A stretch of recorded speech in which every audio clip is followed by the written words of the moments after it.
Module 41, Capital Flows and Balance of Payments. What causes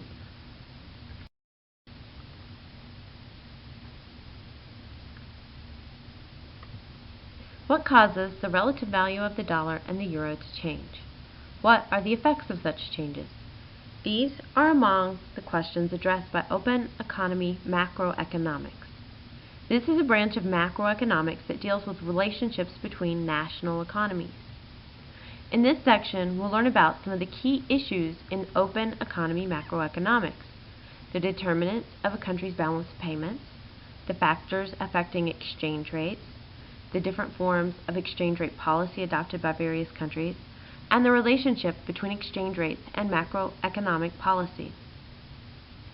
In 2008, people living in the United States sold about $3.5 trillion worth of stuff to people living in other countries and bought about $3.5 trillion worth of stuff in return. What kinds of stuff? All kinds. Residents of the U.S. sold airplanes, bonds, wheat, and many other items to residents of other countries. Residents of the U.S. bought cars, stocks, oil, and many other items from residents of other countries. How do we keep track of these transactions?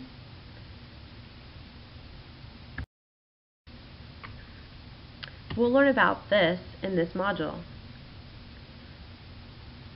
The meaning of the balance of payments accounts and the determinants of international capital flows. And we'll see how these are used to keep track of these transactions between people of different countries. Take a minute to set up your first section of notes. In this section, we will focus on the structure of the balance of payments model.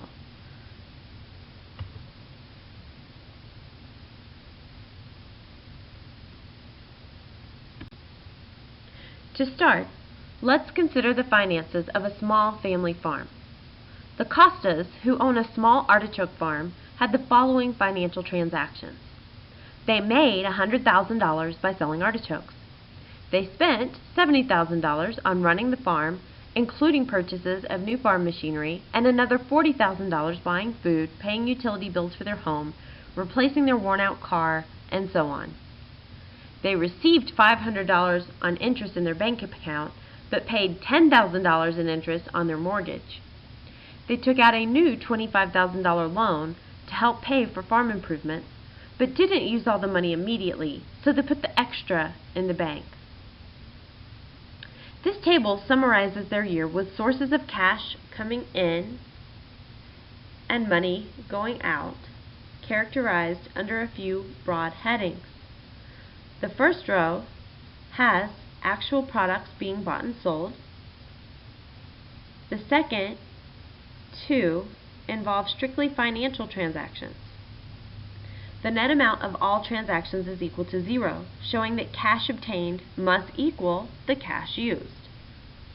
Now notice, some of that was funded through loans, but still, cash obtained is equal to cash used.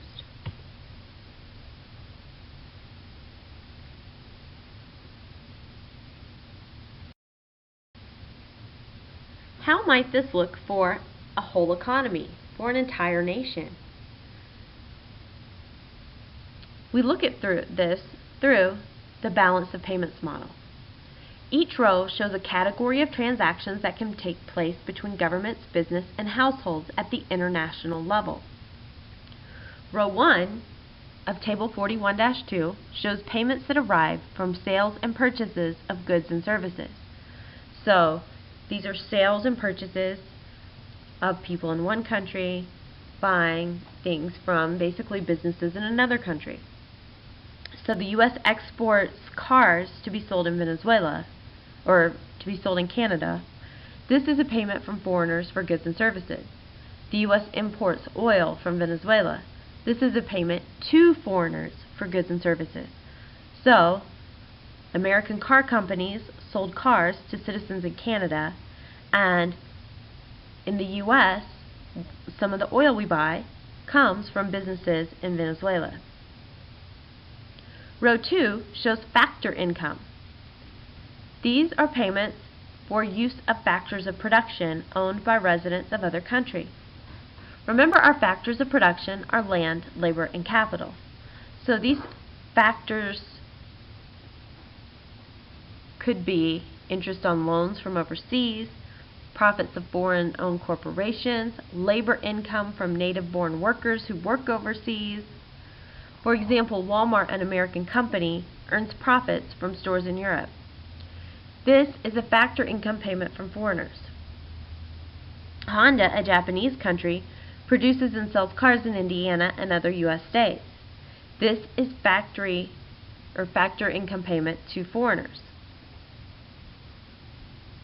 Row 3 shows international transfers, funds sent by residents of one country to residents of another. The main element here is the remittances that immigrants pay families back home.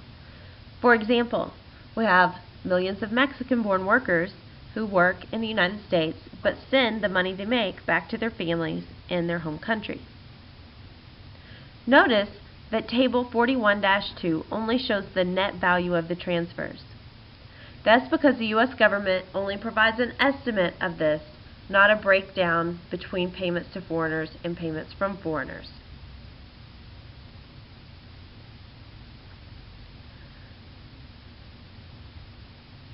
The next two rows of Table 41-2 show payments resulting from sales and purchases of assets broken down by who is doing the buying and selling. Row 4 shows transactions that involve governments or government agencies, mainly central banks. So when the Central Bank of China purchases a U.S. Treasury bond, cash flows from China to the U.S. Row 5 shows private sales and purchases of assets. When Coca-Cola buys a factory in Mexico, this is an asset purchase and payment to foreigners. If a Brazilian company buys an apartment building in Boston, this is an asset sale and payment to foreigners. In laying out Table 41-2, we have separated rows 1, 2, and 3 into one group and rows 4 and 5 into another. This reflects a fundamental difference in how these two groups of transactions affect the future. Transactions that do not create liabilities are part of the current account. So this would be the top part of the chart. Sales and purchases of goods and services, factor income, and transfers. None of these create a future liability. They're payments for things that are being exchanged right now.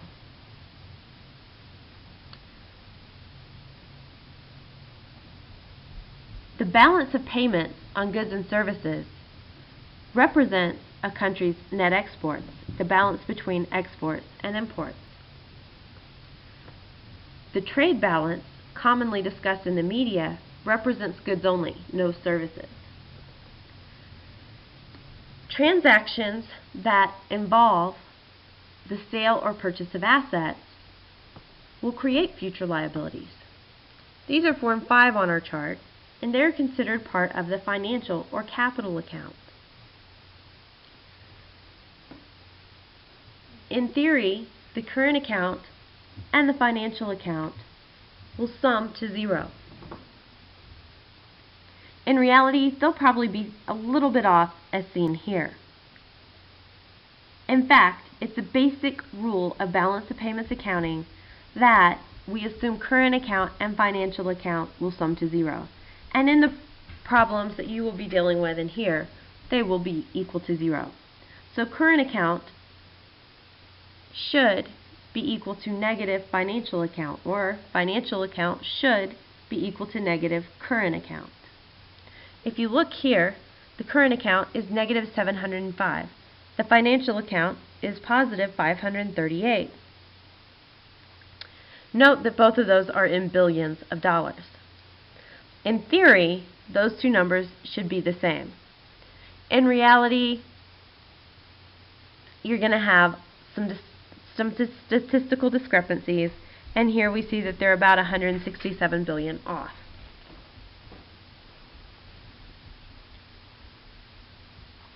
This is always going to be true because the sources of cash have to equal the uses of cash.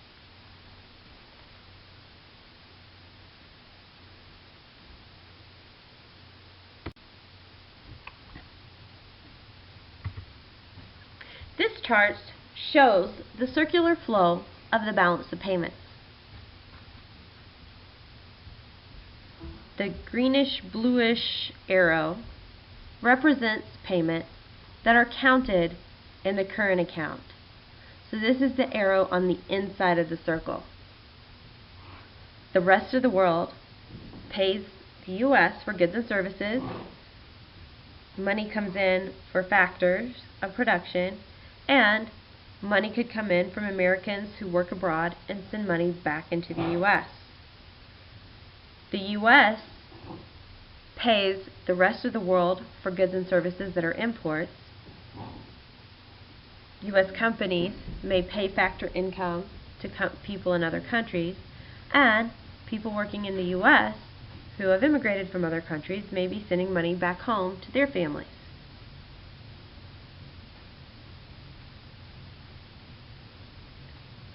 The red arrow represents payments that are counted in the financial account. Because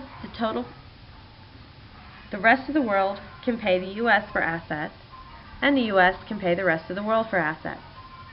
Because the total flow into the U.S. must equal the total flow out of the U.S., the sum of the current account plus the financial account is going to always equal 0, at least on a theoretical level. Take a minute here and pause and summarize this first page of notes before you get started on the next section.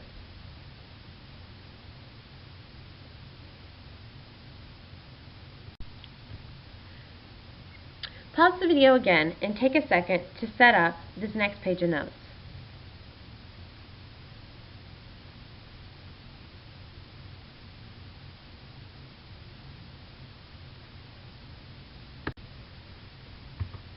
Let's examine the financial account in more detail.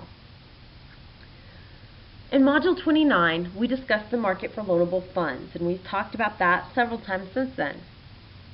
In the market for loanable funds, we consider the impact of interest rates on borrowing and lending. To keep it simple, we focus on money and savings accounts available for loans. We know that high interest rates encourage savers to supply more money for loans and discourages borrowing, giving us an upward sloping supply curve and a downward sloping demand curve. We know that where the two intersect will be the equilibrium rate. When we are considering lending and borrowing, an important thing to remember is that with our open market economy and all of the countries that we can do business with in the world, sometimes people from other countries decide that they want to save money in U.S. savings accounts and in U.S. banks. Sometimes Americans decide that maybe they would rather save their money in banks located in other countries. Now, what's going to make them do this? Well, they're going to be looking back at that idea of the interest rate. At the same level, people who are borrowing funding are always looking for the lowest rate. And if they can borrow across country lines, then they may be looking to do that from other countries. So we have this exchange of capital that goes in and out of our country based on people making the decisions that are best for their situations.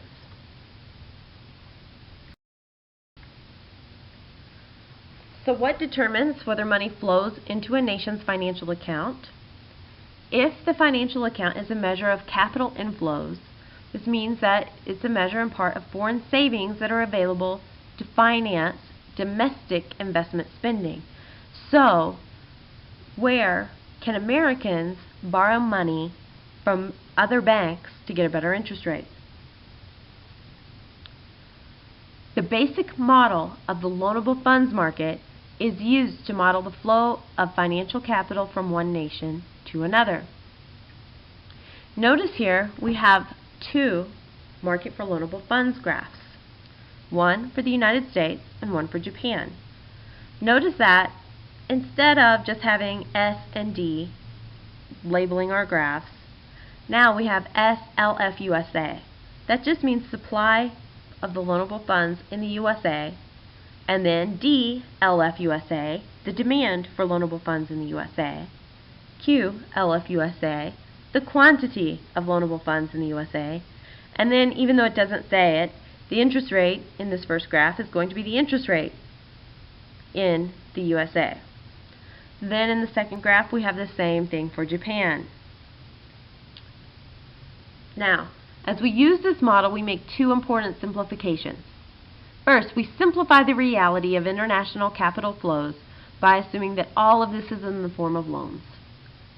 In reality, capital flows take many forms, including buying shares of stock in foreign countries, buying real estate from other countries, direct investment into companies who are building factories and things abroad. But we're going to just keep it with loans because we want a simple model that helps us explain the basics of the behavior.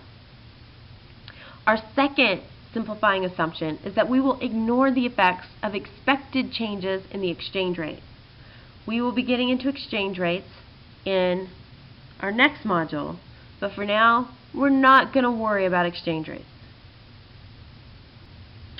So just looking at the market for loanable funds in the U.S. and the market for loanable funds in Japan, let's suppose that the real interest rate in the U.S. is 3% and the real interest rate in Japan is 7%.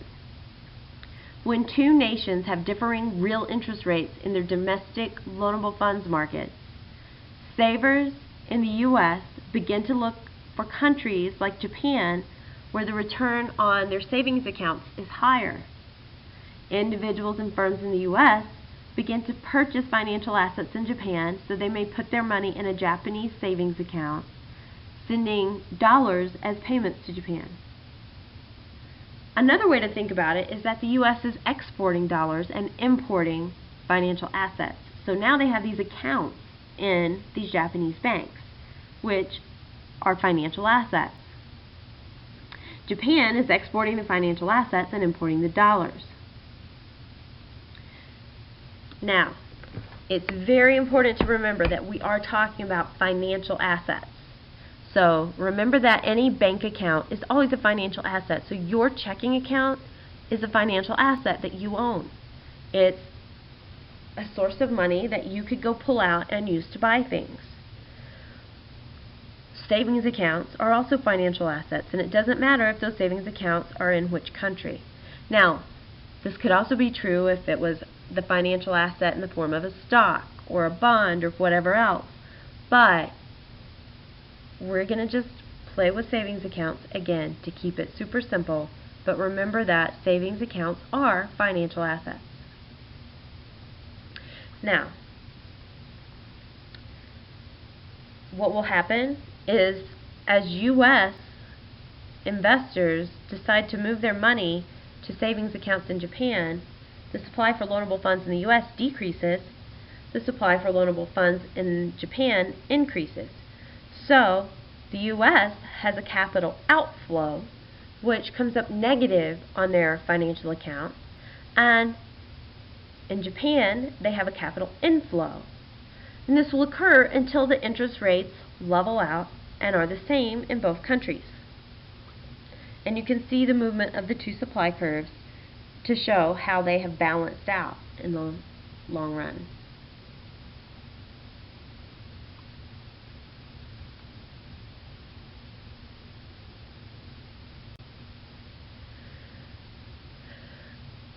I know we didn't do many slides, but go ahead and take a minute and summarize all of this and play with it in your notes and make sure you wrap your head around how this works comparing supply and demand of loanable funds between two countries and how that money is moving, flowing from one country to another, and those financial assets are flowing from one country to another.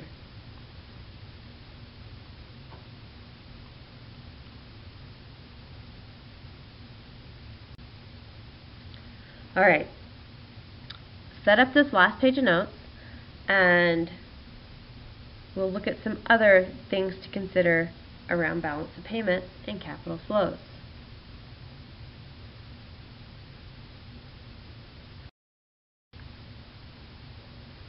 So what differences across countries occur that cause these differences in supply and demand for loanable funds? International differences in the demand for funds reflect differences in investment opportunities. A country with a rapidly growing economy, other things equal, tends to offer more investment opportunities than a country with a slowly growing economy. So a rapidly growing economy typically, though not always, has a higher demand for capital and offers higher returns to investors than a slowly growing economy in the absence of capital flows. As a result, capital tends to flow from slowly growing countries to rapidly growing economies.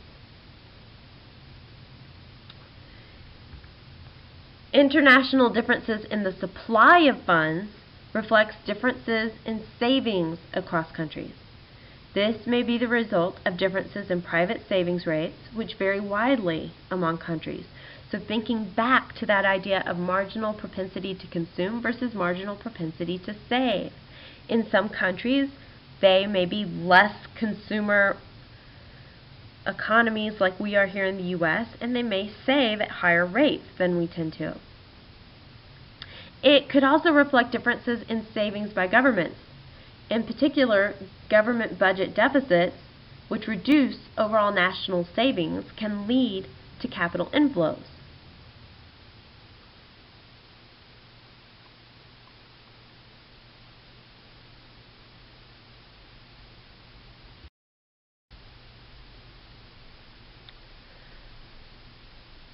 It's also important to remember that the flow of capital is a two-way street.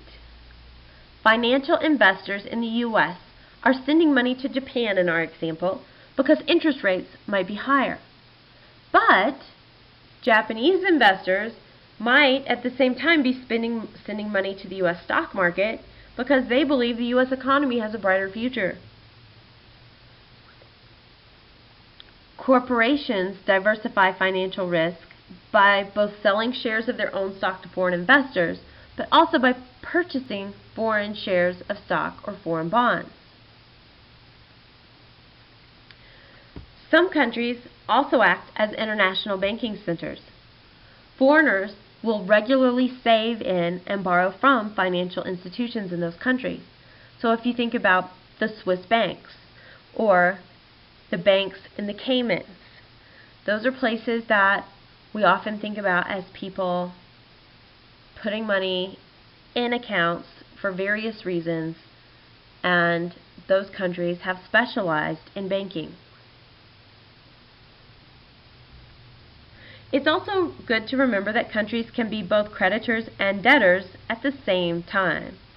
So, just like you could loan $100 to your friend, but you may have a home loan that you have to pay $1,000 a month on, you can be a creditor and a debtor. You're a creditor when you make the $100 loan to your friend, but you owe money on that house. So, just as individuals can be creditors and debtors, countries can be creditors and debtors at the same time, especially when you think of all the different people in those countries who have different incentives and different motivations that guide their actions.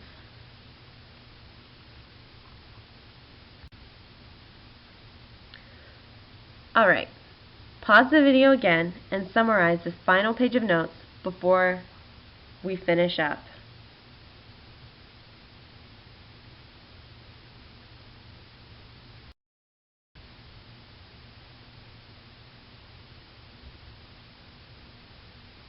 Here are some interactive activities and practice problems to help you review concepts from this video and give you some additional practice.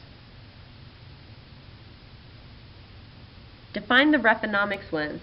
If you go to the Refonomics website, you can find these different lessons on there under the macroeconomics part of the website.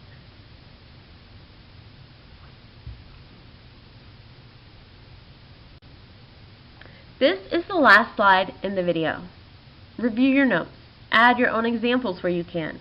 Mark questions you have you wish to discuss in class tomorrow, and write any questions you want me to go over in class so we can discuss them tomorrow together.